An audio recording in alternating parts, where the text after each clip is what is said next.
Hello friends, आज हम लोग एक और इम्पॉर्टेंट टॉपिक के बारे में पढ़ेंगे।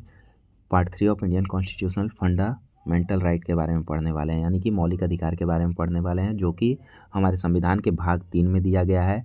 अब अगर आपको पार्ट के बारे में नहीं पता है कि पार्ट होता क्या है, तो जिस तरह से हम लोग मैथ बनाते हैं जिसमें चैप्टर 1, चैप्टर 2, चैप्टर 3 होता है, वैसे ही हमारे संविधान के बुक में पार्ट 1, पार्ट 2, पार्ट 3 और पार्ट के अंदर आर्टिकल को रखा गया है। तो पार्ट 3 आर्टिकल 12 से 35 तक जो है ये मौलिक अधिकार के बारे में बताता है, जो कि यूएसए के संविधान से लिया गया है। तो आपसे पूछेगा कि जो मौलिक अधिकार है वो किस देश के संविधान से लिया गया है, तो यूएसए के संविधान से लिया गया है, जो कि संविधान के भाग 3 में आर्टिकल 12 से 35 तक दिया गया है।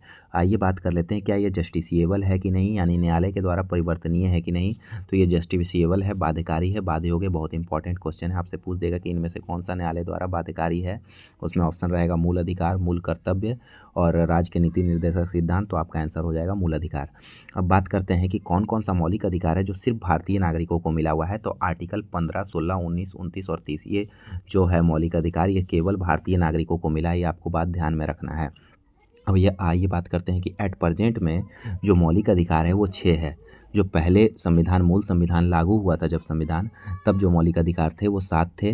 तो राइट टू प्रॉपर्टी, यानी कि संपत्ति का जो अधिकार है उसको 44th कॉन्स्टिट्यूशनल अमेंडमेंट एक्ट 1978 के द्वारा हटा दिया गया। 44वां संविधान संशोधन 1978 के द्वारा उसको हटाकर एक विधिक अधिकार यानी लीगल राइट बना दिया गया और आर्टिकल 300A में उसको रखा गया है। अब आइए बात करते हैं कि अभी वर्तमान में कौन कौन से 6 मौलिक अधिकार हमें दिए गए हैं, यानी भारतीय नागरिकों को दिए गए हैं। तो आर्टिकल 14 से लेकर 18 राइट टू इक्वलिटी का बात करता है, यानी समानता के अधिकार के बारे में बात करता है। आर्टिकल 19 से 22 राइट टू फ्रीडम यानी स्वतंत्रता के अधिकार के बारे में बात करता है। वहीं आर्टिकल 23 और 24 राइट अगेंस्ट एक्सप्लॉयटेशन यानी शोषण के विरुद्ध अधिकार के बारे में बात करता है। आर्टिकल 25 से लेकर 28 तक right to freedom of religion यानी धार्मिक स्वतंत्रता का अधिकार, यानी भारत के हर एक नागरिक को अपने मन से किसी भी धर्म को मानने का अधिकार होगा, ऐसा 25 से 28 में बात किया गया है। अब हर एक आर्टिकल को हम बहुत अच्छे से पढ़ेंगे अगले वीडियो में, तो आपको अगला वीडियो भी ज़रूर देखना है और इसका स्क्रीनशॉट लेकर सारा नोट्स बना लेना है। आइए देखते हैं आर्टिकल 29 और 30 जो है right to cultural and educational freedom यानी कि शैक्षणिक और सांस्कृतिक स्वतंत्रता के अधिकार के बारे में बात करता है। Article 32 right to constitutional remedies यानी कि संवैधानिक उपचारों का अधिकार के बारे में बात करता है, जिसको बाबा साहेब भीमराव अम्बेडकर ने संविधान की आत्मा और हृदय कहा था।